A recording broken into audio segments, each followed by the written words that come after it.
Welcome to your job site for today. Being an industrial electrician will take you many places, and today is no exception. We are at a manufacturing facility today, and they're doing a big expansion of their operation. We've got a lot to accomplish, but as the saying goes, safety first. On the table to your right is everything you will need to be safe on the work site. Put on your gloves, hard hat, safety glasses, high visibility vest, and boots. Then, let's get started.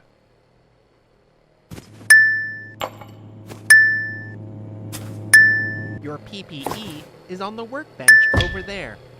I will outline your hard hat. Okay, you're protected and ready to start the day. The watch on your left wrist will be a resource to you throughout this experience, allowing you to get extra assistance or transition to different areas of the job site. We will use it now and teleport to one of the offices we're working on so we can get some pipe bent and check on the wiring that was installed yesterday. Just tap on the watch and then tap on teleport at the bottom. You'll need the half-inch bender for this task. It's on the workbench, and the half-inch conduit is in the barrel over there. Grab the bender now, and I will meet you over by the pipe. After we get this bent, we will get them stubbed up against the grid ceiling. Let's get started. How do electricians greet each other outside of work? They ask, "What's up?" Pick up your half-inch conduit now. You need to start by making sure that the floor is clear of any debris. Take a look around the space to make sure there is nothing that would stop the conduit from being level. All clear? Place the conduit on the floor and ensure that it is sitting flush. Great. Now set the shoe of the bender over the end of the conduit. It's called a shoe because you set it in the same way you would put your foot into a shoe. Look down at the bender. You can see on the top where you place your foot. Pushing down here with your foot ensures the pressure goes into the bender and not stress the pipe. That's it. Now pull the handle back with your hands. Don't worry, your foot will carry a lot of the weight and distribute a lot of the pressure into your leg. Keep bending until you are no longer able to bend the half-inch conduit. Good going. This stub 90 looks good, but never make assumptions. Let's put the magnetic level on it to make sure that it's a 90-degree bend. Grab your level off the workbench now. I will hold this stub 90 in place for you. Place your magnetic level vertically on the same place that you placed your handle to bend the conduit. Looks like this isn't quite right. Put the magnetic level aside before correcting the bend. Use your bender handle to correct the bend, because it has to be a perfect stub 90. You can use the bender handle to correct the stub 90 if it is not 90 degrees. Let's make sure it's perfect. Grab your magnetic level one more time and test it again. That is a perfect stub 90. Outstanding work! It's important to clean up after you finish a job like this. Make sure to put your tools on the table and put the bent pipe into the barrel.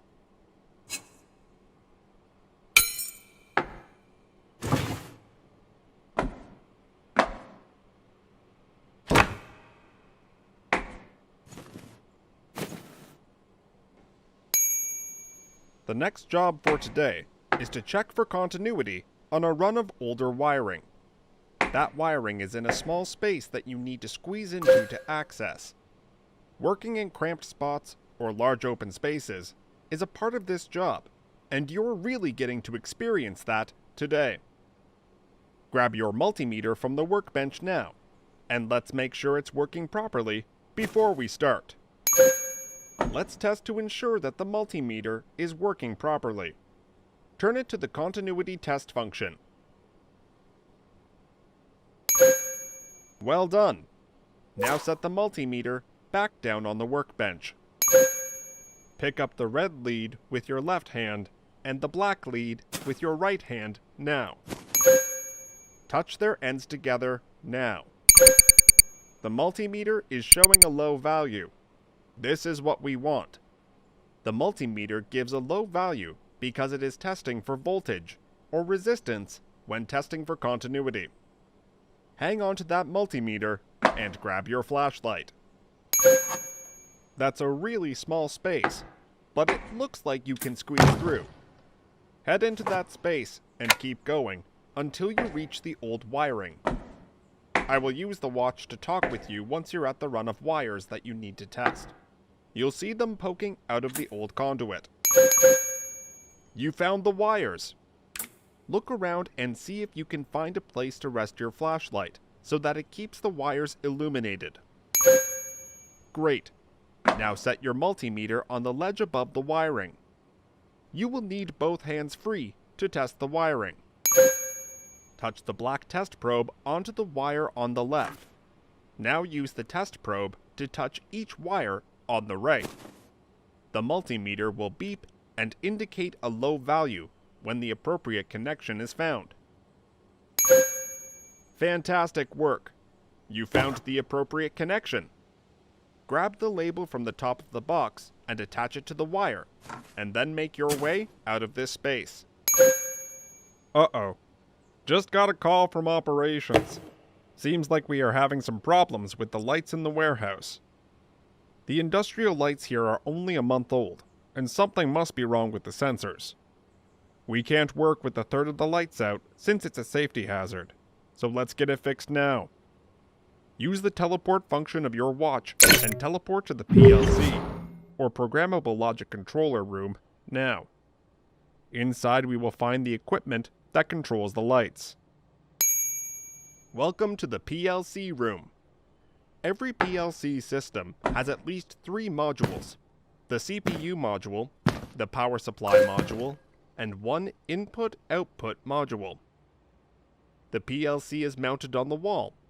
It's the large box next to the screen near the back. Alright, now that you're at the PLC, you need to troubleshoot it to figure out why a third of the lights just went out. We will use the touchscreen monitor on the wall to diagnose what is going on inside the PLC. Tap on the monitor to wake it up and show the diagnostic screen. PLCs use input data from sources to create specific outputs. A PLC is capable of analyzing hundreds of inputs and following its programmed logic to create specified outputs. There are many complex uses for this in the manufacturing sector. Tap the PLC application now and give it time to analyze the inputs.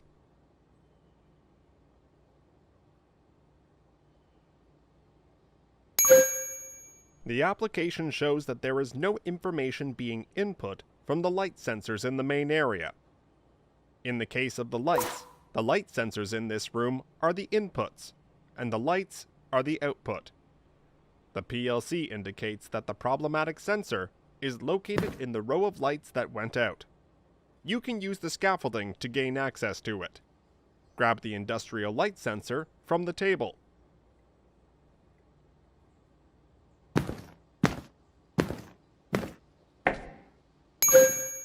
You have your sensor, so you're all set to move up in the world. Use your watch to teleport to the top of the scaffolding now. You've reached the top. You're clamped onto the rail, so it's safe to walk over to the sensor. This scaffolding is safe, but it can be unnerving if you're sensitive to heights.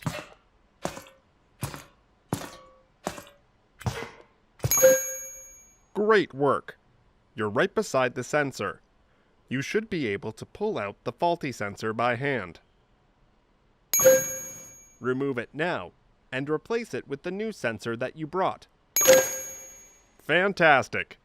Now, you're ready to come back down. Use your watch to teleport down to the main floor. Remember that your safety harness will be removed for you.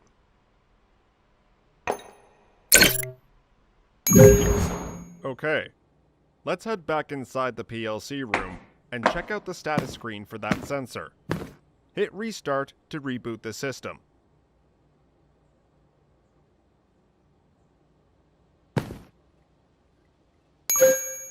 The application shows that information is now being input from the light sensors that you just replaced. That new sensor solved the problem. Tap the button labeled Lights 3. Lights are working. Thanks for taking care of it so quickly. There is one final task to take care of before we're done. We need to pull some wiring through Conduit on the upper level, which will be used for the last section of ceiling lights. Use your watch to teleport to the top of the scaffolding again. Alright, here we are again on top of the world. Head over to the exposed conduit near the back of the warehouse. Move cautiously over the planks. They are used to connect the lengths of scaffold so that we can move easily along our workspace. Don't worry, they are secure, and you are clamped in with your safety gear. Great work! This conduit will be used to connect a new set of ceiling lights to the PLC. I will start feeding the fish tape through the conduit in the PLC room now. This conduit is fairly short, so it should come out the other end quickly. Okay, you should now see the fish tape sticking out of the Type LB conduit body. Grab the end of the cable on the spool and pull it towards the fish tape. Perfect. Now you are ready to prepare the cable to be pulled back through the conduit. Secure the connection by wrapping it generously with electrical tape. We don't want anything coming loose during the pull. That looks secure. The cable is now ready to be pulled back through the conduit with the help of some wire pulling lubricant. Grab the lubricant now. When you are ready, squeeze the lubricant over the cable near the conduit opening. I will begin pulling the cable through the conduit as soon as you start. Cable coming through! Keep squeezing the lubricant until the cable has finished pulling. Okay, the cable has been pulled all the way through the conduit. Now it's time to create a large 180-degree training loop with the cable. The purpose of this loop is to prevent insulation damage when the wires are pulled. Grab the cable and pull it straight out. Now push the cable back into the conduit opening to form a loop.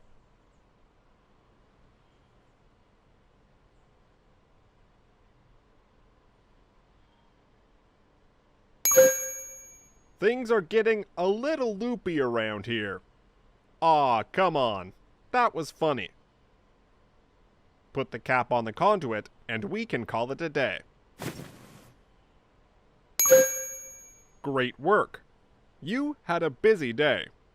You bent some stub 90s, troubleshot a PLC, and navigated some heights using scaffolding to replace a light sensor and to run wiring through conduit.